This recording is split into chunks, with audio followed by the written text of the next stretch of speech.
palavra de hoje é: somos destinados a reinar. Você é destinado a reinar. Eu sei, isso incomoda algumas bases que a gente tem até culturais. A teologia da libertação nos ensinou, eu já falei sobre isso em algum momento aqui, que a pobreza é uma expressão de santidade. Logo, culturalmente, no Brasil e em vários países da América Latina, a gente aprende de forma implícita que toda pessoa que está enriquecendo ou prosperando deve ter feito algo errado para estar onde está. Não sei você, mas na minha cidade, no interior do Rio de Janeiro, quando alguém começava a crescer, as pessoas já falavam: é lavagem de dinheiro, é alguma coisa errada. Alguém já viveu algo assim? Porque a gente aprendeu que se alguém cresce muito, tem algo errado nisso. Mas isso não aconteceu por acaso, isso faz parte de uma agenda. Existe uma agenda que foi implantada na igreja algumas décadas atrás, através da teologia da libertação, que faz com que a gente acredite que pobreza é santidade. Existem pessoas que fazem inclusive votos de pobreza. Tem pessoas que acreditam que se fizerem um voto de pobreza, se tiverem uma vida de pobreza, elas estão expressando santidade. Mas não faz sentido quando a gente olha para o caráter do Deus que a gente serve. O caráter do Deus que a gente serve fala a respeito de um Deus que é chamado de Jeová Jireh, Deus da provisão. Nele não há falta, nele não há escassez. Aquilo que homens morrem para conquistar na terra, Ele usou para pavimentar as ruas dos céus. Ele é o dono do ouro e da prata. Ele que criou todas as coisas, Ele governa sobre todas elas. Então acreditar que uma vida de pobreza expressa a santidade de Deus é um equívoco. Na verdade, o que expressa o caráter do Deus que a gente serve é governarmos as circunstâncias, as tempestades, o caos, é governarmos independente daquilo que é temporário, é estarmos numa posição elevada de governo, porque para esse lugar Deus chamou o seu povo. Alguém comigo aqui, diga amém. Desde o princípio, quando a gente vê em Gênesis, Deus coloca a criação no sexto dia num jardim que já havia sido construído, num lugar que já havia sido criado, mas ainda assim dá para a criação a oportunidade de nomear o que nem fez. Deus está deixando claro o nosso papel na criação de Deus. Nós governaremos sobre coisas que nós não estabelecemos. Mas por que a gente tem acesso a esse governo? Porque recebemos por herança. Eu não sou o dono, mas o meu pai é. Eu não sou o criador, mas o meu pai foi. Ele criou, estabeleceu e me concedeu por herança governo e autoridade sobre principados e potestades, sobre tudo que é presente, sobre tudo que é temporário, sobre tudo que é momentâneo, porque eu fui chamado para a eternidade. Eu me movo por palavras de eternidade. O lugar que eu vim não é esse lugar, é um lugar mais elevado. A palavra de Deus diz lá em uma das epístolas que aquilo que a gente enfrenta como tribulação, desafio, isso é leve e momentâneo, mas está gerando em nós uma glória eterna que pesa mais do que todas essas coisas. A agenda da igreja não é uma agenda terrena, a agenda da igreja não é uma agenda momentânea, a agenda da igreja não é uma agenda que se limita a algumas décadas. A agenda da igreja é uma agenda que foi estabelecida desde a eternidade passada e ela permanece para sempre. Alguém comigo aqui, diga amém. Então eu vim aqui te lembrar, irmão, que você não foi chamado para pagar boleto.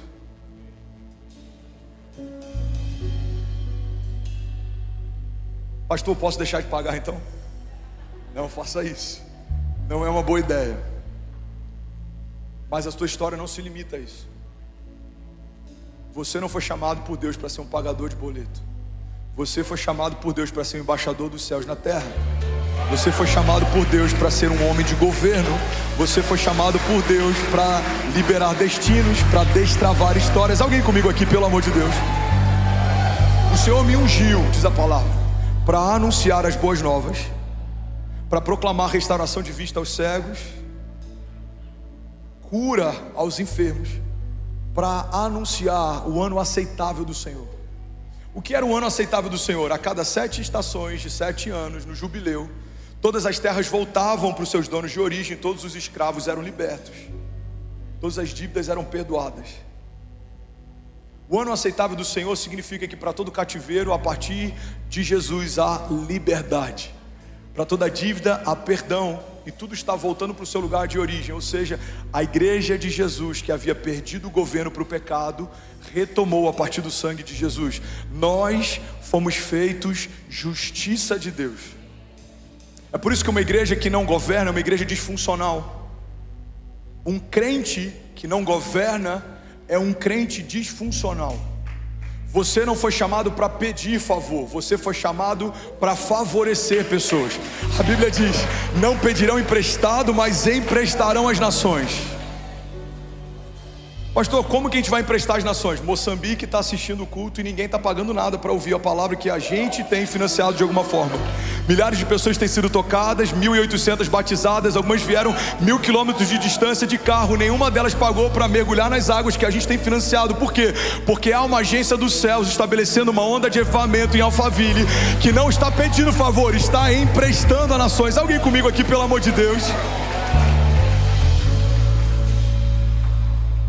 Seu pastor hoje à tarde estava aconselhando uma pessoa que está entre as 5 celebridades mais influentes da nossa geração, sobre um projeto futuro que ele vai fazer. Eu não vou dar nem pistas, porque não é para esse lugar que Deus me chamou, e é por isso que eu tenho tido acesso ao coração de príncipes. Guarda isso aqui, irmão. Alguém extraordinário está buscando conselho num homem de Deus antes de se mover. O que é isso? Isso é o papel da igreja. Onde buscarão conselhos? Os conselheiros de Deus. Onde buscarão ajuda? Na casa de Deus. Aonde buscarão favor?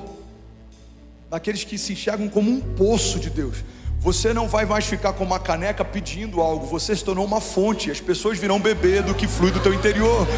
Você vai ter a palavra certa na hora certa. Alguém recebe isso aqui em nome de Jesus? Deus vai te dar estratégias, Deus vai te dar ideias, Deus vai te dar acessos, Deus vai te dar recursos, Deus vai te colocar em mesas, Deus vai te favorecer diante de príncipes, Deus vai soprar o teu nome em lugares que você não teria acesso. Você não vai precisar se promover, Deus vai promover você. Você não vai precisar se exaltar, Deus vai exaltar você. Aqueles que são humilhados por Deus serão exaltados.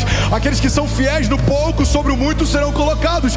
Deus tem prazer em abater os soberbos e em elevar os que são humildes, os que dependem do grande eu sou para tudo. Faremos como Davi fez. Pai, os meus olhos não se fecharão e as minhas pálpebras não descansarão até que a sua vontade seja feita.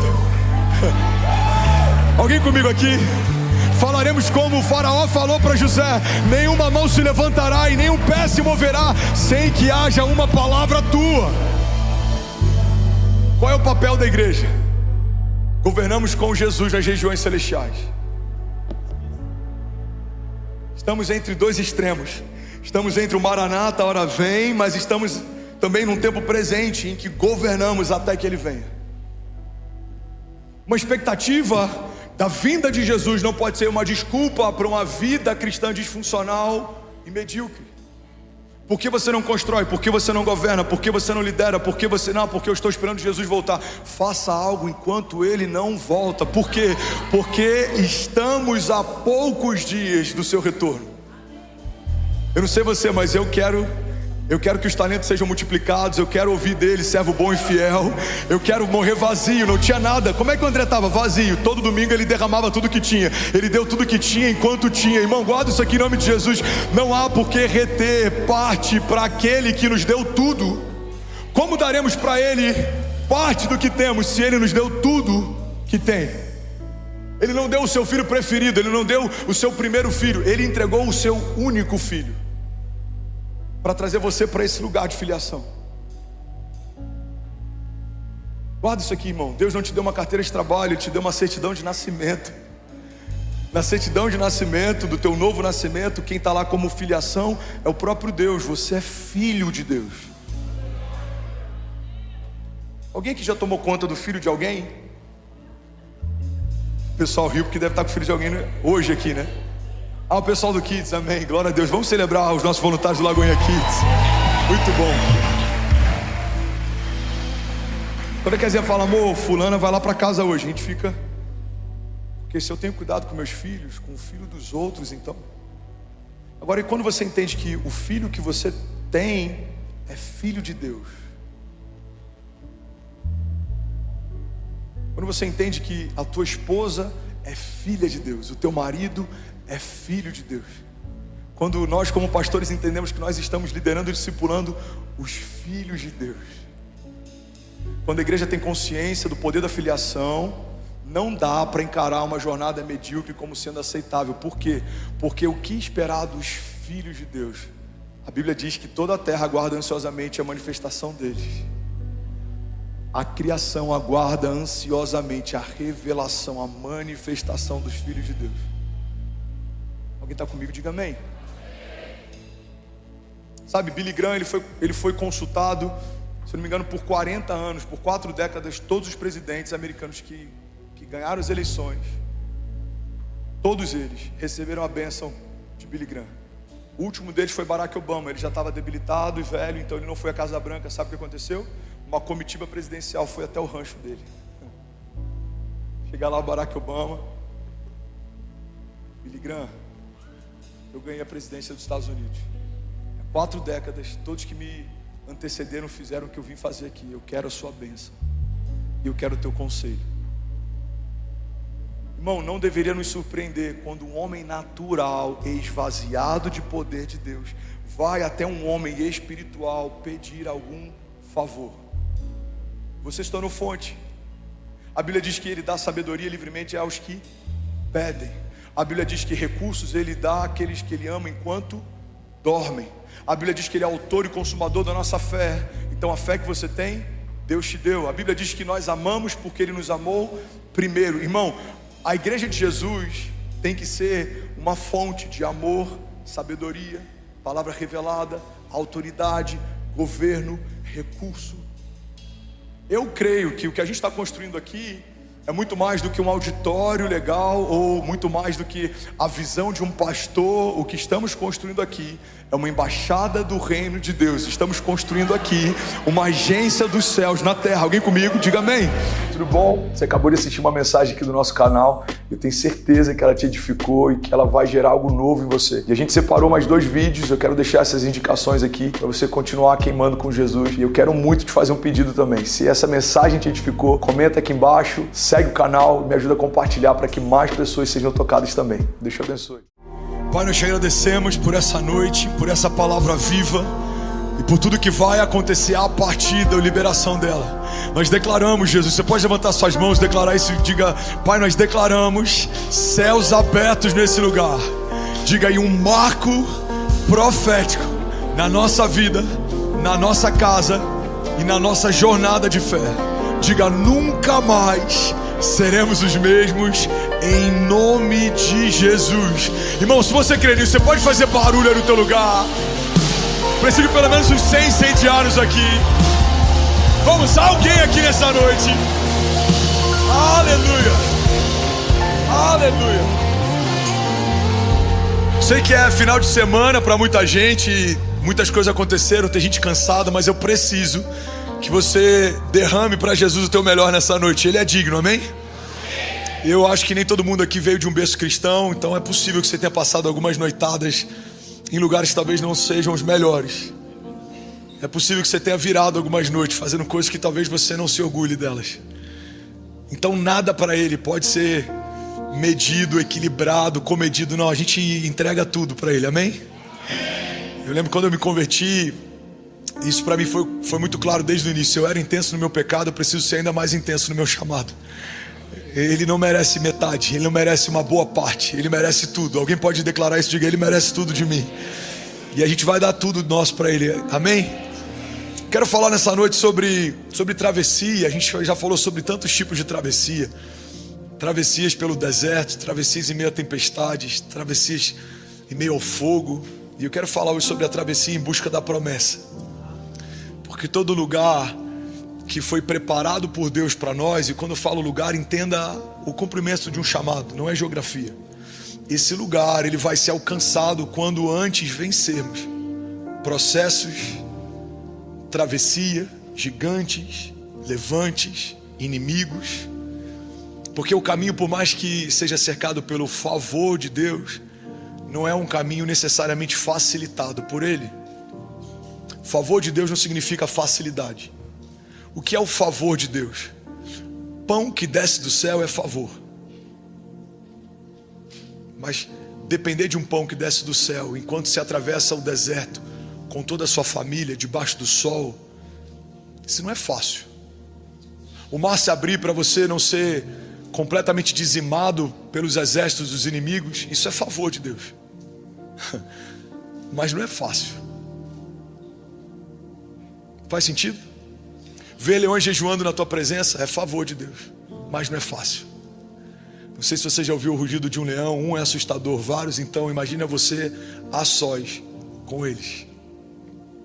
Então todos os heróis da fé, galeria dos heróis da fé, Hebreus 11, fala sobre tantos homens que viveram tantos feitos, e todos eles foram marcados pelo favor de Deus, mas a vida de nenhum deles foi fácil.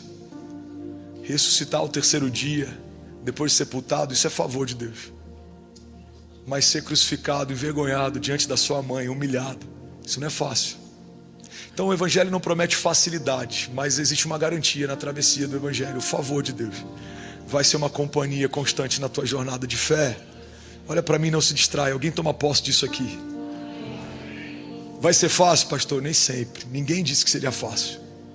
Mas o favor de Deus é um acompanhante, é um bom companheiro. Ele é presente. Uma das promessas que Ele nos fez é: eu estarei com vocês todos os dias. E é sobre isso que eu quero falar hoje. Números 13:30 diz assim: então Caleb fez calar o povo perante Moisés e disse: certamente subiremos e a possuiremos em herança, porque seguramente prevaleceremos contra ela. Versículo 31: porém os homens que com ele subiram disseram: não poderemos subir contra aquele povo, porque aquele povo é mais forte do que nós. Alguém pode dizer glória a Deus por essa palavra? Quero te levar para um lugar. O povo está há anos caminhando em busca de uma promessa. Eles têm a promessa, conhecem o Deus da promessa, viveram livramentos, vivem em favor de Deus, mas agora estão diante da terra prometida e eles têm medo, porque, guarda isso aqui, irmão, você pode viver a vida inteira em busca de uma promessa, mas quando chega a hora de conquistá-la é assustador. Falo isso com propriedade. Te empurram profeticamente para um lugar. Tem estações que tudo acontece, parece que está fora de controle, mas na verdade, enquanto parece que está tudo desmoronando, pode estar tudo profeticamente se encaixando. Mas ainda assim, quando chega a hora de tomar posse, é assustador. É como alguém que ama a sua namorada, que se torna noiva, mas no dia do casamento, irmão, frio na barriga. Quando houve a marcha nupcial, meu Deus do céu, é de verdade, está acontecendo. É como alguém que vai se tornar pai. Todo mundo aqui é maduro para entender que a noite em que a criança foi concebida, ou o dia, ou a tarde, ela é cercada de alegria, amém, gente? Alguém pegou a chave aqui ou não? Mas quando chega a semana do nascimento do bebê, e quando a bolsa estoura, você se preparou para isso, você desejou isso, começou isso, mas quando chega a hora de tomar posse da promessa, tem ansiedade, preocupação, é uma série de emoções. Agora a gente está falando de um povo que por 40 anos viu Deus enviar comida do céu. Alguém já viu Tá Chovendo Hambúrguer, aquele filme? Irmão, aquilo ali nada mais é do que o povo viveu. Não é louco a gente ver aquilo, ver uma animação e falar: cara, que loucura. É isso que eles viveram. Eles viram Deus alimentando eles no deserto. As roupas não se gastavam, os calçados não se desgastavam. Mas ainda assim, quando chegam diante da terra prometida, existe medo, preocupação. E é sobre isso que eu quero pregar nessa noite. Alguém consegue ouvir 20 minutos dessa mensagem aqui? Então é nesse contexto que eu quero te levar. Imagina que você está no meio do povo. Os espias voltaram. Alguns trazem um bom relatório e outros amedrontam o povo, mesmo sabendo da herança. E é nesse lugar que você está o tempo inteiro. Você discerniu algo, ouviu algo, percebeu algo de Deus, compartilha com alguém. A maior parte não vai acreditar. Guarda isso aqui: se os sonhos que você carrega, se a maior parte das pessoas que te cercam concordam, provavelmente seja uma boa ideia, mas não necessariamente é uma ideia de Deus. A ideia de Deus para Moisés é: vai, fala com o faraó que é para liberar o povo. Cara, isso é absurdo. A ideia de Deus é: pega o cajado, toca no mar, vai se abrir. Isso é absurdo. A ideia de Deus é: Pedro, como eu falei no último culto, lança um anzol e vai vir da boca de um peixe a provisão. Pedro precisava de ouro, não de peixe, mas de dentro da boca do peixe veio o ouro. Isso é absurdo. E várias outras vezes que várias outras coisas aconteceram de forma inusitada. Agora, quando todo mundo concorda com algo, Você pode, não vou generalizar, mas você pode estar diante de um problema, pode ser uma boa ideia sua, que não necessariamente o céu aprova. Um grande exemplo disso é Babel. Vários homens reunidos em torno de uma ideia, todos tinham unidade, estavam alinhados e tinham um bom projeto, mas Deus não se agradou do que viu. Agora, Atos 2 fala a respeito de um povo que é muito menor do que o povo que viu Jesus. A Bíblia diz que quando Jesus diga, olha, não saiam, permaneçam até que venha sobre vós, e dias depois, quando Atos 2 acontece, dezenas daquelas pessoas que ouviram Jesus falar, desistiram de esperar e foram embora. Irmão, a travessia em busca da promessa é o que separa meninos de homens, mas é o que também testa a nossa convicção, porque quem sabe o que espera, espera. Mas quem duvida do que se espera, em algum momento desiste de esperar. Será que de fato é Deus? Será que é de Deus? Será que vai acontecer? E quando esses serás começam a ter acesso à nossa mente, a travessia fica pesada e a gente começa a aceitar como uma boa ideia desistir. Então é nesse lugar que a gente está. Alguns espias trazem uma série de serás, mas alguns homens se lembram da promessa. E fica tão nítido quem confia na promessa e quem começa a duvidar dela. Por quê? Porque as suas escolhas definem aonde está firmada a tua fé. Se a sua escolha é avançaremos, conquistaremos, significa que a sua fé está firmada na promessa. Se a sua escolha é retrocederemos, desistiremos, significa que a tua fé talvez estava firmada só em uma expectativa, mas não numa promessa. Faz sentido? Estou há 15 anos esperando gerar filhos, pastor. Você ainda crê? Ainda creio. Então você está firmado numa promessa. Estou um ano lutando contra essa doença. Você ainda crê? A travessia testa, irmão, a nossa motivação e também a nossa fé. Tem coisas que talvez a gente não conquiste, mesmo que a gente morra esperando por elas, mas é melhor morrer esperando do que desistir e não esperar. Tem pessoas que aguardaram por uma cura que talvez não se manifestou. A gente não entende o porquê. Mas se em algum momento eu tiver que lutar para sobreviver e o Senhor não quiser me poupar, que eu morra crendo, mas não desista de crer enquanto espero. Faz sentido? Porque quando chegar diante dele, a gente não vai ter isso sendo imputado como juízo. Não, você creu até o fim. Você aguardou até o fim. Vocês estão comigo? Então vamos junto, não desanima. Números 13. Primeira parte desse texto. Então Caleb fez calar o povo perante Moisés. Primeira coisa, irmão, quando você está atravessando algo em busca de uma promessa, você vai ter que calar algumas vozes. Se você não calar essas vozes, em algum momento essas vozes começam a se tornar conselho. E a pior coisa que pode acontecer para alguém é ouvir conselhos de alguém que não te empurra para o teu destino profético. Se Jesus tivesse ouvido o conselho de Pedro, a redenção não teria se manifestado. Pedro aconselha Jesus e é um bom conselho, é um conselho pautado em zelo, é um conselho de alguém que amava Jesus. Ele fala: Jesus, de forma alguma a gente vai permitir que você seja entregue. E aí Jesus, a partir de um bom conselho, reage dizendo: para trás de mim, Satanás. Nem todo bom conselho me empurra para o meu destino profético. Faz sentido? Então a gente precisa entender, irmão, que tem momentos que a gente vai ter que calar algumas vozes. Vozes de condenação, vozes de acusação, vozes de calúnia, mas também vozes que têm como principal propósito nos poupar de uma travessia que custa muito ou custa tudo. Talvez se a minha mãe, como mãe, tivesse visto toda a história, ela me aconselharia no início do meu chamado, talvez a não me envolver com o meu chamado. Talvez se eu soubesse todo o destino que o Benício tem pela frente, ou a Cecília ou a Chloe, como pai que ama, tentaria poupá-los de toda a travessia. Por quê? Porque eu não só vi o fim, eu vi o meio. É por isso que muitas vezes Deus te revela parte do fim, mas não te revela nenhuma parte do meio. Porque se soubéssemos toda a travessia, abortaríamos muitas promessas. A Bíblia diz que quando Deus fala com Abraão, o convite dele é: sai do lugar que você está e vai para o lugar que eu te mostrarei. O lugar novo não é revelado, mas o lugar que não é mais para estar, é claro, não é mais aí, não é o teu lugar, não é a tua geografia, sai da tua parentela. Então Abraão não sabe o que vem no meio do caminho, mas Abraão foi chamado para ser pai de multidões.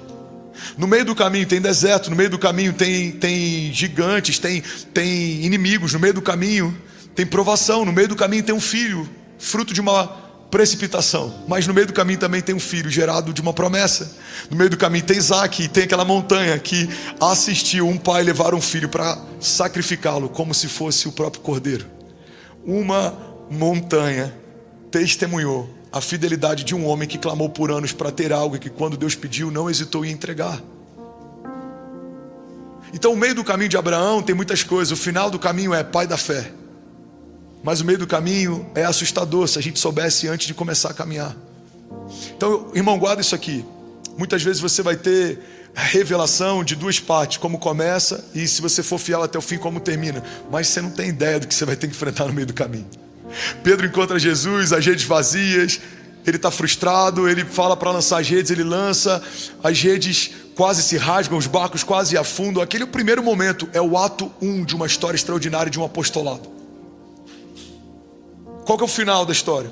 Uma igreja primitiva, o apóstolo de Cristo de algo novo, alguém que está como um fundamento de uma nova aliança, alguém que vai ver enfermos sendo curados à distância da sua sombra. Mas o que vem no meio do caminho? Ele é aquele que vai negar Jesus 3 vezes. Ele é aquele que vai sumir no meio do cenário da crucificação, porque tem medo de viver o que Jesus estava vivendo. Então entenda, somos em vários momentos da nossa história como Pedro que ainda pesca e as redes estão vazias. Somos em vários momentos da nossa história como Pedro que caminha e a nossa sombra cura. Mas também somos em vários momentos da nossa história o Pedro que nega, o Pedro que foge, o Pedro que tem medo. Faz sentido? Então a primeira parte que me chama a atenção nesse texto é: então Caleb fez calar o povo perante Moisés. Fala comigo, eu preciso calar as vozes que não são a voz de Deus. Diga: toda voz que não é a voz de Deus não tem espaço na minha jornada. E aí vem a segunda parte, ele diz assim: certamente subiremos e possuiremos em herança. Irmão, aqui tem um homem que tem certeza do que vai viver porque tem confiança em quem prometeu. Tem duas chaves aqui. Ele diz: possuiremos em herança. Ele diz certamente, ou seja, é certo, não tem dúvida, não tem margem, não tem erro, não tem como. Se Deus prometeu, Ele é fiel para cumprir o que prometeu. A Bíblia diz que Ele é poderoso para fazer infinitamente mais do que tudo que pedimos ou pensamos. Então, primeira coisa, eu tenho certeza no caráter de Deus, logo eu tenho certeza na promessa que é fruto do caráter dele. Vocês estão comigo aqui, gente? Alguém comigo aqui? Eu sei que a sua alma está refrigerada por conta do momento de louvor que a gente teve, mas eu preciso que você não se distraia. Não olha para quem está do lado, para a produção, para a câmera. Tem uma palavra aqui que pode liberar o teu destino profético, pode mudar a tua história hoje, amém? Então, quando eu conheço o caráter, eu sei o que esperar. Eu sei o que esperar da Kezinha. Se eu prometer que vou chegar no horário e chegar outro, eu sei o que esperar. 17 casado, irmão, 19 junto. Eu sei o que esperar da Cécia, se eu fizer algo que ela quer que eu faça, ou se eu não der o que ela quer que eu dê. Agora, quando conhecemos o caráter de Deus, sabemos o que esperar desse Deus. E se é Ele quem prometeu, sabemos o que esperar dessa promessa. Vai acontecer. Amém? Então ele está dizendo, Caleb está dizendo: olha, certamente possuiremos. Por quê? Porque somos fortes? Não, estamos enfraquecidos, cansados. O nosso número é muito menor do que o número que começou a travessia. Os nossos inimigos são maiores, eles são mais fortes, estão empoderados, fortificados. Mas por que ele tem certeza? Porque a garantia dele não é a circunstância facilitada, mas é o favor do Deus que prometeu. Não é sobre a facilidade, irmão, é sobre o favor de quem te chamou. Não era fácil. Gideão com 300 venceu vários exércitos. Ele começou com 30 mil. Deus disse: tem gente demais. Senhor, mas vai ser mais fácil com 30 mil do que com 300. Sim, vai ser mais fácil. Mas o meu favor opera nos 300, não nos 30 mil. Porque quando um número te garante, não sou eu mais quem te garante. Mas quando nenhum número te garante, eu começo a ser sua garantia. Faz sentido? E aí ele fala: certamente subiremos e possuiremos em herança. O que é herança? É algo que não foi comprado. Irmão, pega isso aqui. Herança é algo que não fui eu quem comprei, mas alguém que veio antes de mim comprou e deixou para eu usufruir. Não é o princípio da herança? Herança não é a minha conquista. Herança é a conquista de alguém que vem depois de mim. Não, que veio antes. O Benício não pode estabelecer uma herança para o André, mas o André e a Késia podem estabelecer uma herança para o Benício, porque é o pai que deixa herança para o filho. Então quando o Caleb está dizendo possuiremos em herança, ele está dizendo, essa terra não fomos nós quem conquistamos, o nosso pai que conquistou, já é nossa por herança, porque o nosso pai nos garante, ele nos deu. Logo não vamos abrir mão de algo que o nosso pai conquistou, porque não vou permitir a ideia de deixar o que o meu pai conquistou a um alto preço ser usufruído por outra pessoa que não tem aliança com meu pai. Ninguém vai tomar aquilo que é do meu pai, logo é meu por herança. É o princípio pelo qual Davi confronta o gigante. Quem é esse filisteu? Em outras palavras, quem é esse homem que não carrega uma aliança, logo não carrega uma herança, para afrontar o povo que carrega uma herança de Deus? Irmão, o que te garante é a sua herança. Não tem nada que te garanta no meio de um campo de batalha a não ser a tua herança. Faz sentido? Então Caleb está dizendo, cara, tem tantos princípios. Eu ficaria horas meditando nesse texto. Daria para a gente fazer uma série expositiva só a partir desse texto. Porque aqui vemos um homem remando contra a maré, indo contra as vozes, crendo a despeito das circunstâncias, confrontando os espias que trazem desânimo, militando contra os ladrões de alegria e trazendo a memória do povo que traz esperança. Por quê? Porque foi Deus quem prometeu. Caleb dá uma aula aqui de fé e de confiança na promessa. Esse é o tipo de fé que sustenta a promessa. A fé que sustenta a promessa é unicamente uma fé pautada no conhecimento do caráter de quem prometeu. Por que a sua fé está bem firmada? Porque eu conheço o caráter de quem fez a promessa. No cartório alguém está dizendo, eu garanto que foi ele quem assinou. Dependendo do nível do contrato, você precisa ter um reconhecimento presencial. Você tem que estar lá, porque alguém olha e ele vai falar, olha, eu chancelo, garanto, ele estava aqui quando assinou esse documento. Quem estava lá quando a sua promessa foi assinada?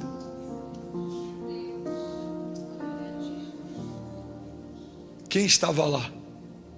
O pai estabeleceu uma promessa.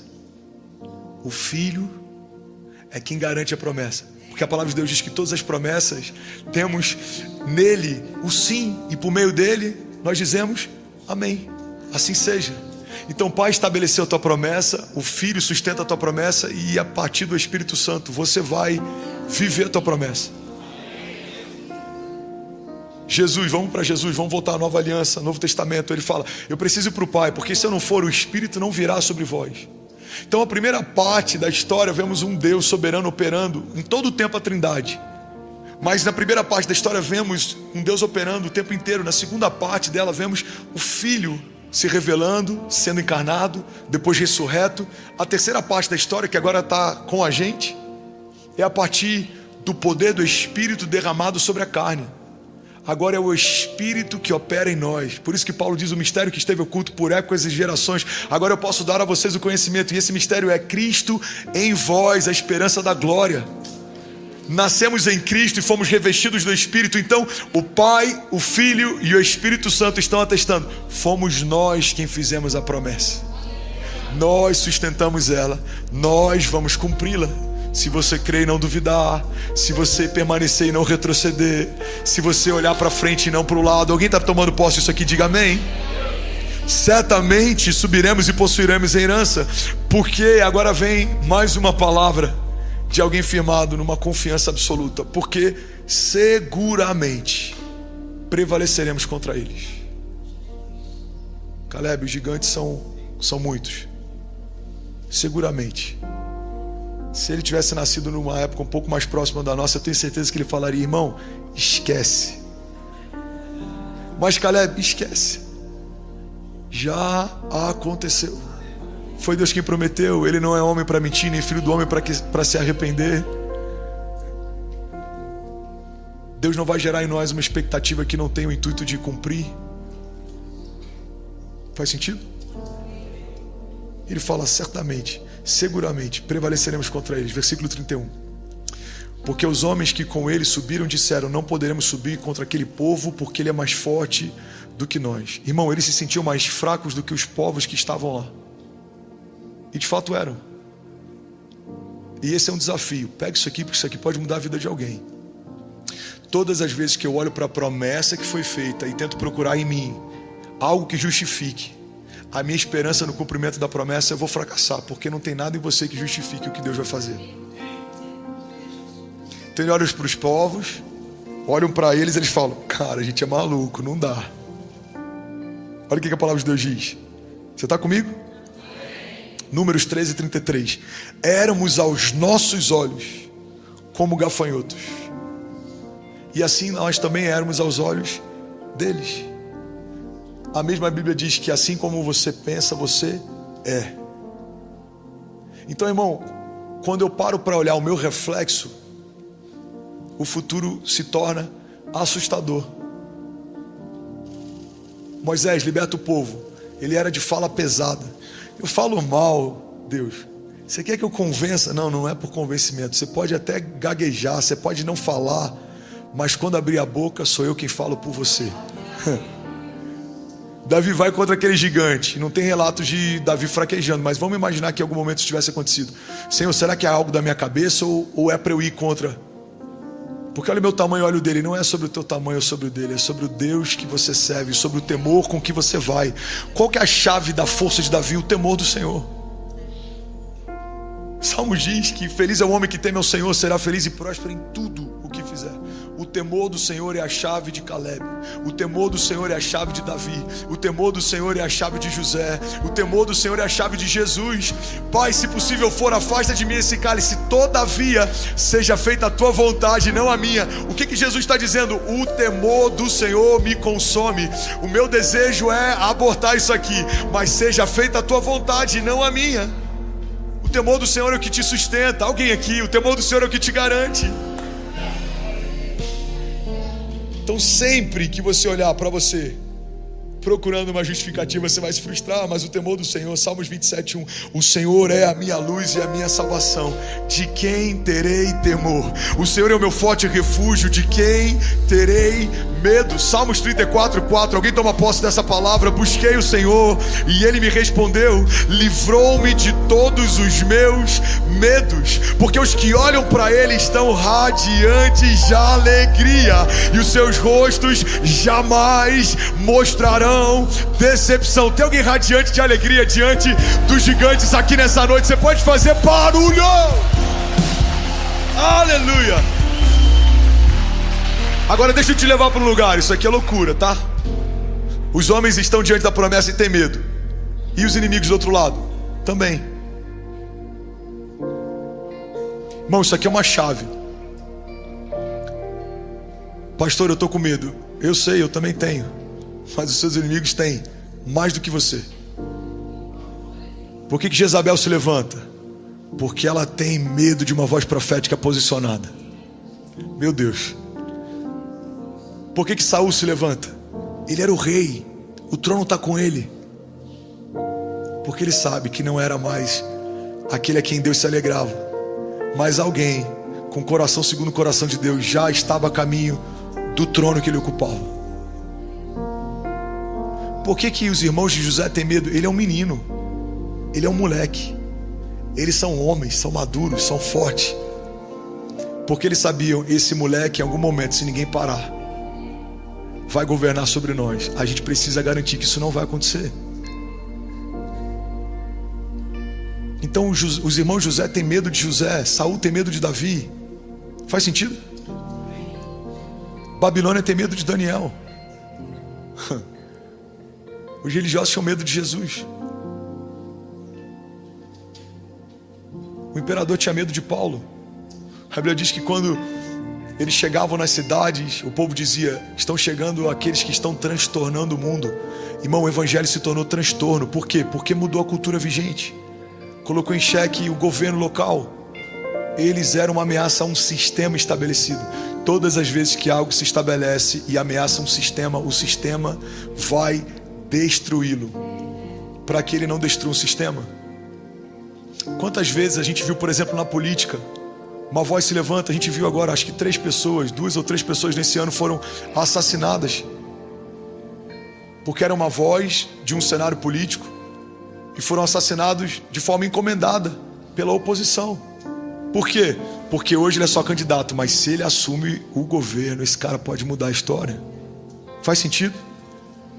Então entenda, os seus inimigos têm mais medo de você do que você tem medo deles. Por quê? Porque eles já viram o final da história, você só conhece uma parte dela. Irmão, pega isso aqui. É muito comum, talvez mais comum do que você imagina. Quem te vê, quem me vê, consegue ver o potencial que a gente carrega. A gente não consegue, porque a gente tem uma limitação quando olha para nós mesmos. Então eles olham e falam: meu irmão, se não parar isso daí, eu já vi no que vai dar.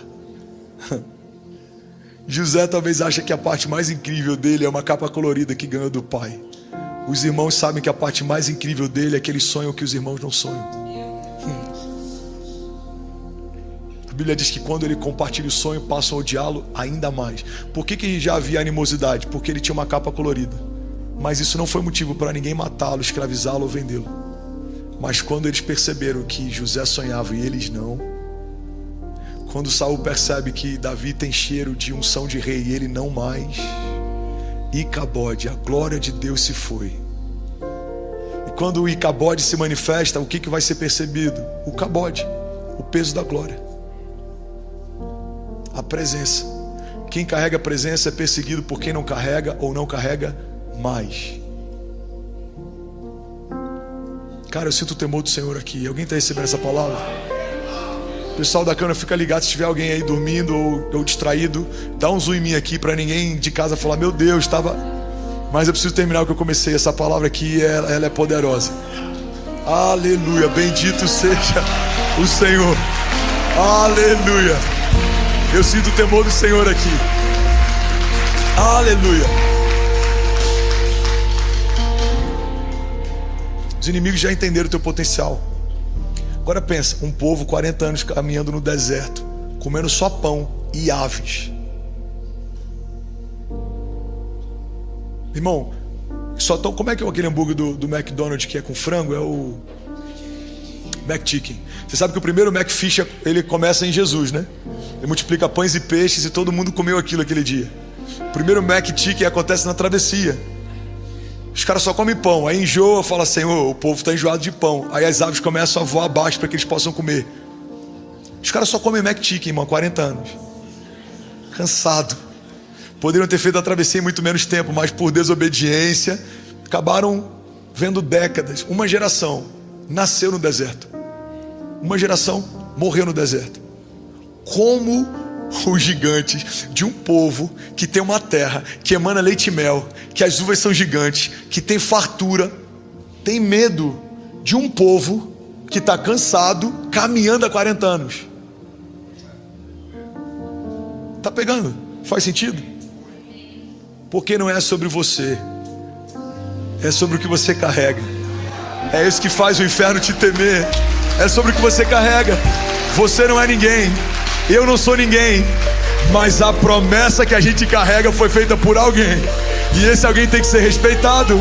Você é comum, eu sou comum, mas o Deus que nos chamou para viver algo, Ele não é um Deus comum.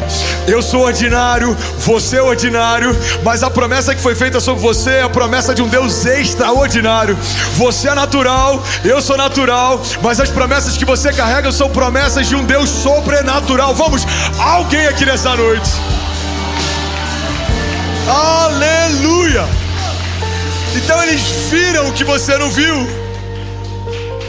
Vamos para a Bíblia? Josué 2:9. Olha o que a prostituta Raabe diz para eles: eu sei que o Senhor deu a vocês essa terra. Vocês nos causaram um medo terrível, e todos os habitantes desta terra estão apavorados por causa de vocês. Pois temos ouvido como o Senhor secou as águas do Mar Vermelho perante vocês quando saíram do Egito, e aquilo que vocês fizeram a leste do Jordão com Seom e Og, os dois reis amorreus que vocês aniquilaram. Quando soubemos disso, o povo desanimou-se completamente. E por causa de vocês, todos perderam a coragem, pois o Senhor, o seu Deus, é Deus em cima dos céus e é Deus embaixo da terra. Você pode celebrar Jesus no seu lugar. Aleluia. Cara, isso aqui é muito forte.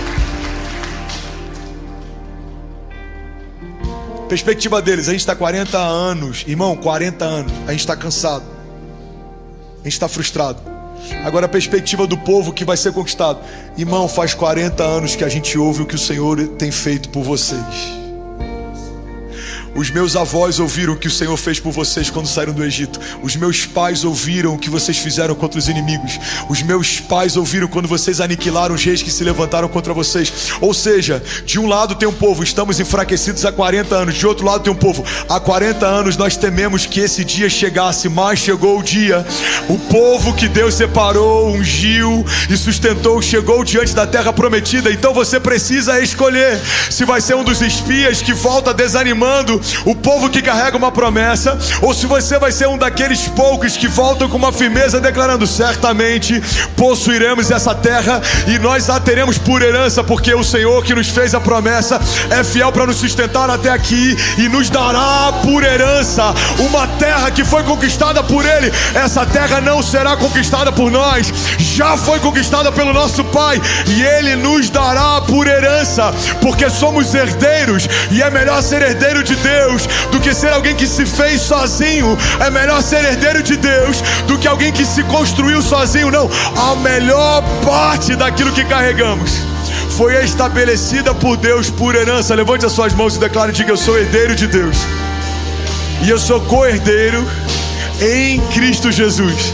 Diga, a melhor parte daquilo que eu carrego não tem a ver com o que eu vou conquistar. Diga, tem a ver com o que Jesus já conquistou na cruz do Calvário. Porque a minha força não está firmada na minha performance atual, mas está garantida na performance final de Jesus. O meu rei morreu de braços abertos, entregou a sua vida e disse: está consumado. Mas ao terceiro dia, quando ele voltou dos mortos, algo novo se estabeleceu. Diga aí, dos céus veio a resposta de Deus sobre a terra. Levante as suas mãos, diga: somos a sua herança, avançaremos em fé e as portas do inferno não prevalecerão contra nós. Você pode dar um brado de liberdade no seu lugar. Vamos ser alguém que pode, pelo amor de Deus, fazer barulho. Aleluia.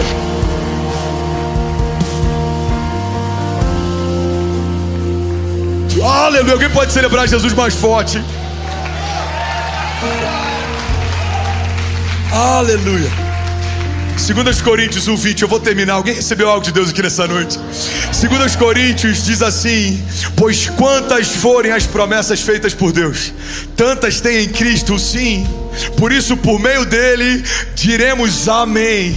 O amém é pronunciado por nós para a glória de Deus. Ora, é Deus que faz que nós e vocês permaneçamos firmes em Cristo, porque Ele nos ungiu, nos selou como a sua propriedade e pôs o seu Espírito em nossos corações como a garantia do que está por vir. Alguém pode celebrar essa palavra e dizer glória a Deus por isso? 2 Coríntios está dizendo: o Espírito que habita em você é a garantia do que está por vir. Cara, que dó de ter que pregar isso rápido, mas alguém está pegando isso aqui? O Espírito que foi colocado em vocês é a garantia do que está por vir. Qual que é a tua garantia, Fernandes? O Espírito que foi depositado em mim. Qual que é a tua garantia? O Espírito que foi depositado em você. Pastor, mas eu estou me sentindo tão fraco, irmão. Talvez eu seja o homem mais fraco dessa sala hoje. Diante de Deus eu te falo, eu sou o homem mais fraco dessa sala. Mas a palavra de Deus diz: diga ao fraco, eu sou forte. É na minha maior fraqueza que Deus está revelando a maior força. Tem dias que Kezinha vê o que está acontecendo, o que se passa, o que fazem. Ela fala: não sei como é que você está conseguindo, amor. Eu estou no meu pior momento, eu estou enfraquecido, mas eu estou vivendo a maior expressão da fortaleza de Deus em mim. Por quê? Porque o Espírito de Deus em mim é a garantia do que está por vir. Faz sentido? Falei com o time hoje na vinda pra cá. Segura aí, meu lindo, me ajuda. Falei com o time na vinda pra cá. Eu falei, time, eu preciso de cobertura. Eu só tenho 2 frases, não tenho sermão e o dia hoje foi mal. Aí o time já conhece, falaram, então hoje vai ser extraordinário. Todas as vezes que eu tô moído, Deus faz a partir dos restos, a partir das ruínas. Como Esdras 3, o povo voltando para uma terra destruída, mas eles pegam as ruínas e usam ela como matéria-prima para reconstruir o altar e começam a adorar a Deus no meio de uma terra devastada. Assim tem sido a minha estação, reconstruindo o altar de adoração, voltando à essência em muitas coisas, tendo a oportunidade de fazer algo diferente, novo, sem resquícios. Por quê? Porque tudo que eu tenho são as ruínas do que vivi e construímos. Mas é a melhor matéria-prima para reconstruir e recomeçar. Porque Deus está fazendo uma coisa nova. Alguém recebe isso aqui em nome de Jesus? Deus está fazendo uma coisa nova. Vocês não percebem? Aleluia. Romanos 8,17. Se somos filhos, então somos herdeiros. Herdeiros de Deus e co-herdeiros em Cristo. E se de fato participamos dos seus sofrimentos, também participemos da sua glória. Hebreus 10:23. Apeguemos-nos com firmeza àquele que prometeu, porque aquele que prometeu é fiel para cumprir. Me ajuda a pregar, fala com 5 pessoas aí, Deus é fiel.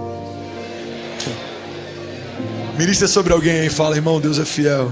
Nunca se esqueça disso, Deus é fiel, Deus é fiel, Deus é fiel. E eu finalizo aqui, Salmo 119:50 diz, e esse é o meu consolo, no meu sofrimento, a tua promessa me dá vida. Feche teus olhos, eu quero orar com você. Aleluia, aleluia. Pai, no meio dos nossos piores dias, recebemos vida a partir das promessas, porque é a tua herança que nos garante, e é o teu Espírito depositado em nós, Jesus, que nos mantém de pé, é Ele quem sustenta. Quando a gente é fraco, nós vemos a tua força se revelar. Quando somos confundidos, é que a gente vê a tua sabedoria nos aconselhar. Quando somos cercados, é que vemos o teu cuidado e o seu livramento operar. Porque de todos os lados somos cercados, mas sabemos que mesmo que venham contra nós por um caminho, por 7 caminhos os nossos inimigos fugirão. Sabemos que mesmo que hajam palavras malditas, setas, dados, sabemos que mesmo que hajam levantes, estratégias, mesmo que hajam mesas malditas que talvez se levantem contra nós para tentar gerar em nós cansaço, apatia, abatimento, Jesus, seja política, lobby, seja um sistema religioso, sejam homens, seja vaidade, sejam doenças, Jesus, sejam palavras de médicos, sejam talvez traumas de infância, seja o que for, venha de onde vier, cremos que o selo do teu Espírito é a garantia de nosso futuro desejável. A tua palavra diz que o Senhor bem sabe os pensamentos que tem a nosso respeito, pensamentos de paz e não de mal, para nos dar o fim que desejamos. Por isso, Pai, nós clamamos e receberemos do Senhor resposta. Por isso, Pai, nós nos humilhamos, porque a tua palavra diz que aqueles que se humilham serão exaltados. Por isso, Pai, apresentamos ao Senhor toda semente de humilhação como uma semente poderosa, porque a tua palavra diz que é no lugar da vergonha que opera a dupla honra. Por isso, Pai, nós nos ajuntamos não como aqueles que olham para os inimigos e desanimam, não. Nós somos aqueles que trazem à memória a promessa, aquilo que dá esperança, e avançam em fé, porque certamente, sim, certamente o Senhor operará maravilhas, milagres, e Ele nos fará justiça, e Ele abrirá espaço, e como Isaac nós declararemos, prosperaremos nessa terra, porque o Senhor nos abriu espaço. Pai, eu declaro paz que excede todo entendimento. Pai, nós declaramos pão que desce do céu, maná de Deus, cuidado de Deus, óleo fresco, vinho novo, porque ainda esse ano, levante as suas mãos, declare com autoridade, diga, eu declaro para o céu ouvir, para a terra ouvir e para todo o inferno ouvir, que eu e a minha casa pertencemos ao Senhor e serviremos ao Senhor todos os dias da nossa vida. Diga, e ainda esse ano viveremos o maior romper da nossa história, em nome de Jesus. Bom, você acabou de assistir uma mensagem aqui do nosso canal. Eu tenho certeza que ela te edificou e que ela vai gerar algo novo em você. E a gente separou mais 2 vídeos. Eu quero deixar essas indicações aqui para você continuar queimando com Jesus. E eu quero muito te fazer um pedido também. Se essa mensagem te edificou, comenta aqui embaixo, segue o canal e me ajuda a compartilhar para que mais pessoas sejam tocadas também. Deus te abençoe. João 15:5, na versão a mensagem diz assim: eu sou a videira, vocês são os ramos. Quando vocês estiverem unidos a mim e eu a vocês, num relacionamento íntimo e orgânico, não imaginam a colheita que terão. Separados, vocês não podem produzir. Qualquer um que se separa de mim é um ramo morto, que é apanhado e jogado na fogueira.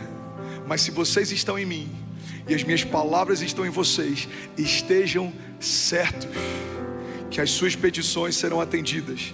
É dessa maneira que o meu Pai demonstra quem Ele é. 2 pontos. Quando vocês produzem frutos, quando demonstram maturidade como meus discípulos. Alguém pode dizer glória a Deus por isso? Mateus 5,14 diz: vocês são a luz do mundo, não se pode esconder uma cidade construída sobre um monte. E também ninguém acende uma candeia e a coloca debaixo de uma vasilha. Pelo contrário, coloca no lugar apropriado e assim ilumina todos que estão na casa. Assim brilha a luz de vocês diante dos homens, para que vejam as suas boas obras e glorifiquem ao Pai de vocês que está nos céus. Alguém pode dizer glória a Deus por isso? Salmos 2,8: pede-me e eu te darei as nações por herança e os confins da terra como a tua propriedade. Alguém está feliz com Jesus ainda? Diga amém. Deixa eu compartilhar algo com vocês. Acho que eu nunca falei sobre isso. Se eu falei, eu devo ter falado em um momento. Mas eu lembro que eu estou casado há 15 anos. Eu lembro que há uns 13 anos atrás, eu e a gente liderava jovens numa cidade chamada Cabo Frio, no interior do Rio de Janeiro. E a gente gostava de ir com jovens para um monte de oração que tinha lá. E eu lembro de muitas experiências que eu tive com Deus nesse monte. Mas um dia em especial me marcou. Eu lembro que eu estava em prantos, eu estava completamente rendido. E quando eu abri os olhos, eu vi aquela cidade toda iluminada. E eu pedi algo para Deus. Eu só não sabia o tamanho do que eu estava pedindo. Eu falei: Deus, me dá essa geração por herança. Deus, me dá essa geração por herança. Me dá essa geração por herança. Mas eu estava pedindo uma geração de jovens na minha cidade. Eu liderava jovens em Cabo Frio. Eu estava pedindo para que Deus me desse a oportunidade de gerar um avivamento na geração daquela cidade. E naquele dia eu lembro que Deus falou comigo: eu me agradei do teu coração, eu me agradei do que você me pediu. Eu lembro que 3 meses que a gente tinha se mudado para Orlando, era a época do Descende. Eu e a Kezinha, a gente passava muitos perrengues ainda, se adaptando. Quem está aqui no início sabe como que é. Samuca tinha mandado nos grupos perguntando se alguém tinha algum móvel para doar. Todos os nossos móveis foram doados. A gente começou a escolher móvel para casa depois de uns 2 anos morando aqui. Eu lembro que eu comprei um Jeep Liberty que tinha quase 200 mil milhas, e eu alugava para um pintor mexicano. Toda sexta-feira eu ia na IKEA, recebia $150 de aluguel, e aquilo ajudava a compor a renda. Então, durante o Descende, os meus amigos vieram para cá e alugaram carros esportivos, ficaram em bons hotéis, e eles vieram para o Descende. Durante o Descende eu estava aqui alugando carro para pintor, tentando compor renda e liderando jovens. Mas naquela semana do Descende, a gente teve na nossa igreja um evento chamado Flame Week. Quantos lembram do Flame Week? Eu lembro que eu estava sentado e eu peguei um cara aleatório no palco. Eu falei: Pai, eu nunca faço isso, mas hoje eu preciso de uma direção clara. E eu queria que você usasse aquela pessoa para falar comigo. Se aquela pessoa falar algo para mim, eu sei que é o Senhor quem está falando. Usa ele, Pai, para me dar direções. Eu estou tentando entender, eu estou tentando discernir. Está tudo tão confuso. Eu lembro que durante um culto inteiro, ele foi a única pessoa que não pegou o microfone para falar. E aí acaba o culto, aquele homem pega o microfone e eu falo: uau, vai ser agora, ele vai liberar uma palavra, vai mudar a minha vida. E ele pega o microfone e fala: pessoal, daqui a 5 minutos, todo mundo na van, não se atrasem. E ele solta o microfone. E aí eu abaixo minha cabeça e começo a orar. E eu falo: Pai, obrigado, eu sei que o Senhor vai usar alguém para falar comigo. Eu preciso tanto dessa direção, Pai. Eu estou aqui, eu preciso de uma palavra tua. Enquanto eu estou orando, alguém bate no meu ombro. E aí quando eu olho, era ele. Ele fala, posso orar por você? Eu falei,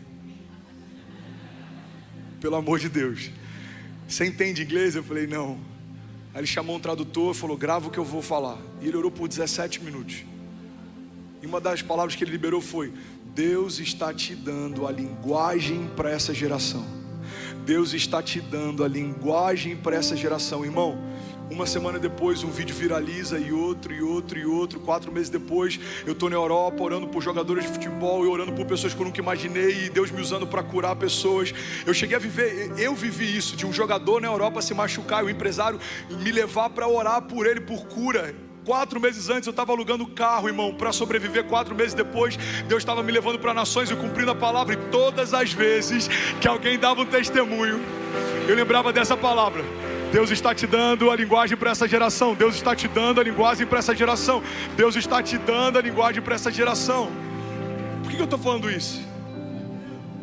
Porque você pode estar nesse momento como eu estava no monte clamando. Você pode estar nesse momento como eu estava em Orlando, sendo relembrado da promessa. Ou você pode estar nesse momento em que eu estou vivendo o cumprimento dela. Mas independente do momento que você está, eu quero te lembrar que se você estiver plantado em Deus, você e a sua casa florescerão. Você e a sua casa vão ver o melhor ano da sua vida se você se mover por uma palavra e não pelas opiniões. Se você se mover por uma promessa e não pelo que os outros pensam. Se você se mover por aquilo que Deus te mostrou para o futuro e não pelas circunstâncias. Talvez as circunstâncias presentes sejam desafiadoras. Talvez você não tenha o que precisa ter, não saiba o que precisa saber. Mas Deus está lembrando para alguém que nessa manhã não é sobre o que você tem, é sobre o que eu sou. Eu sou o que você precisa. Deus está dizendo para alguém enfermo nessa manhã, filho, muito prazer, eu sou a cura, eu sou o Jeová Rafá. Deus está lembrando para alguém que precisa de provisão, socorro financeiro nessa manhã. Levante suas mãos em nome de Jesus. Eu quero profetizar sobre você. Eu sou o Jeová Jireh, eu sou o Deus da provisão. Deus está lembrando para alguém que está com medo, ansioso, preocupado. Deus está dizendo, eu sou aquele que luta as suas batalhas. Eu sou aquele que vai à frente das suas guerras. Não há nada que eu não possa fazer. Agindo Deus em nosso favor, quem impedirá o seu agir? Se Deus é por nós, quem será contra nós? Eu declaro em nome de Jesus, 2024, pelos olhos da fé, já é o melhor ano da nossa vida, em nome de Jesus. Se você concorda, diga amém. Será que alguém pode dar um brado de liberdade nesse lugar? Será que alguém pode, pelo amor de Deus, fazer barulho? Aleluia, aleluia, aleluia. Tem alguém feliz com Jesus ainda? Diga amém. Pede-me e eu te darei as nações por herança, os confins da terra como a tua propriedade. Eu tenho 5 minutos para finalizar. Amém, vocês são lindos, vocês são incríveis. Mas eu tenho que correr, senão daqui a pouco acaba o meu tempo, a banda sobe e não vai ser legal. Sabe uma coisa interessante sobre os bonsais? Que Deus me ensinou enquanto eu pregava sobre eles. Pega isso aqui, irmão. Eu estava pregando sobre isso em Alphaville e Deus disse, filho, você sabe por que quando a árvore é pequena, o fruto é pequeno? Porque quando os galhos são frágeis, eles não suportam os frutos muito grandes. Pega isso aqui, irmão. Tem muita gente questionando a quantidade e o tamanho dos frutos, quando deveria estar se preocupando com a força dos seus galhos. Não reclame daquilo que você não tem estrutura ainda para suportar. Isso não é punição, isso é zelo. Por que a gente não frutifica enquanto não está pronto para frutificar? Porque se você coloca um fruto num tamanho normal, numa árvore que se tornou anã, o fruto vai quebrar o galho. O fruto vai romper a estrutura, o fruto vai trazer morte ao invés de vida. Irmão, por que Deus não nos dá tudo aquilo que a gente quer no momento em que a gente quer? Porque Ele está zelando por você, não é punição, é zelo. Guarda isso aqui em nome de Jesus. Se Deus tivesse me confiado aquilo que me confiou no tempo presente, há 10 anos atrás, eu teria me perdido ou deslumbrado. Se Deus tivesse me confiando aquilo que Ele vai me confiar nos próximos 10 anos, no tempo presente, talvez eu não saberia lidar com tudo que Ele vai me confiar. Então é por isso que Deus, Ele sempre vai gerar em você uma frutificação proporcional às suas raízes e aos seus galhos. Alguém está comigo aqui? Diga amém. Sabe qual é o problema? É que os frutos podem se tornar um peso para quem não tem estrutura. Fala para quem está do seu lado, os frutos podem se tornar um peso para quem não tem estrutura. Me dá um exemplo, pastor. Já viu aquele cara que sonhava em ter uma família e hoje ele vive reclamando dos desafios que é ter uma família? Cara, não aguento mais a minha esposa. Cara, não aguento mais, eu chego em casa, meus filhos choram, não consigo dormir, meu filho chora toda noite, ele acorda de madrugada, eu tenho que trocar fralda, eu tenho que dar mamadeira. Cara, eu não aguento mais, os funcionários, toda hora é um problema, é um problema trabalhista, é um problema de algum funcionário me deixando, eu tenho que recomeçar. Eu ensinei a profissão para ele, ele montou um próprio negócio e agora ele saiu e montou a própria empresa. Irmão, não reclame daquilo que um dia chorando você pediu para ter. Só tem problemas na empresa quem é empresário. Só tem problema com os filhos quem é pai. Alguém comigo aqui? Só tem desafios para lidar com a imigração na América quem entrou na América.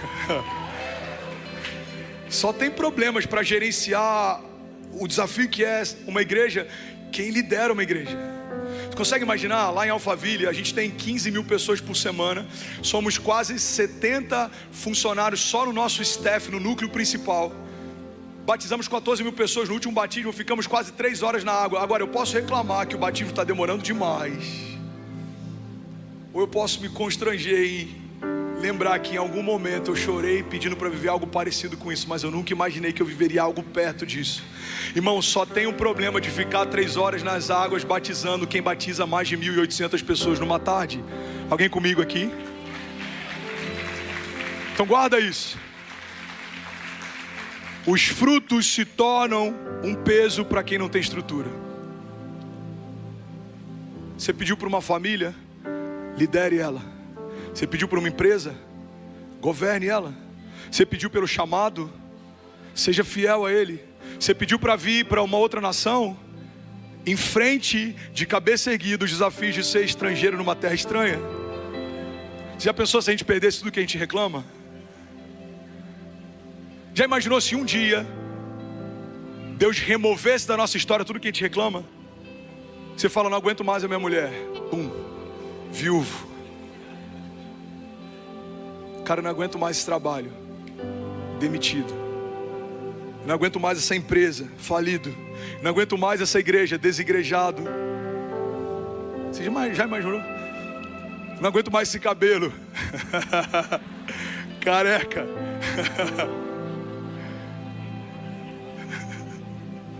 Foi mal o capacete, perdão. Nada pessoal. A gente não pode reclamar daquilo que um dia a gente chorou para ter. Você está comigo? E a última coisa para eu finalizar. Quando eu pedi um bonsai ontem, uma pessoa da produção levou lá em casa. Pastor, fui lá num japonês pegar o bonsai. Eu falei, mano, esquece. Porque lá em Alphaville a gente comprou na Leroy Merlin. Era tão feio que eu falei, se a gente pegasse 2 galhos e enterrasse na terra, era igual. Pensa num bonsai feio.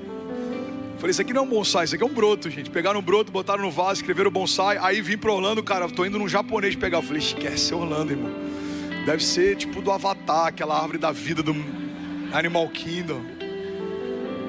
Aí chegou o bonsai. Aí eu falei, mano, ele é de plástico? Ele falou, pastor, tem problema? Eu falei, tem. Qual que é o problema, pastor? Ninguém vai ver de longe. Eu falei, mas árvores de plástico não frutificam. Aí Deus falou comigo, entrou na mensagem ontem de madrugada, a última chave. Tudo que é artificial é estéril. Pega isso aqui, irmão. Tudo que é artificial é estéril. Então, não se preocupe em parecer ser. Porque Deus não unge quem você finge ser. Deus unge quem você é. Você está comigo? Recebe isso aqui em nome de Jesus. Deus não unge personagens. Deus unge pessoas. Você nunca vai ver um Mickey ungido. Por quê? Porque é um personagem. Não existe, é fictício, é artificial. Mas você e a sua casa podem caminhar debaixo de uma unção de Deus. Você nunca vai ver alguém que é fake fluindo na unção. Por quê? Porque Deus não capacita algo que não foi gerado nele. Você nunca vai ver um ministério fake frutificando. Você nunca vai ver um ministro fake frutificando. Você nunca vai ver uma pessoa fake frutificando. Por quê? Porque tudo que é artificial é estéril. Mas aquilo que está plantado em Deus, diz a palavra de Deus, florescerá. Você recebe isso? Então fica de pé no teu lugar. Eu quero profetizar sobre você. Levante suas mãos, feche teus olhos. Você que é batizado com o Espírito Santo, abre a sua boca, libera o seu som. Seja livre em nome de Jesus. Seja livre, seja livre, seja livre. Feche teus olhos, eu quero profetizar a palavra sobre você.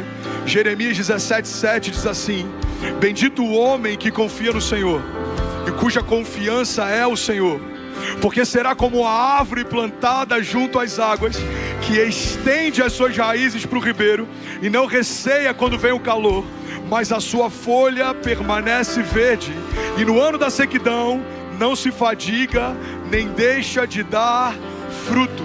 Salmo 125:1 diz: os que confiam no Senhor são como os montes de Sião, que não se pode abalar, mas permanece para sempre.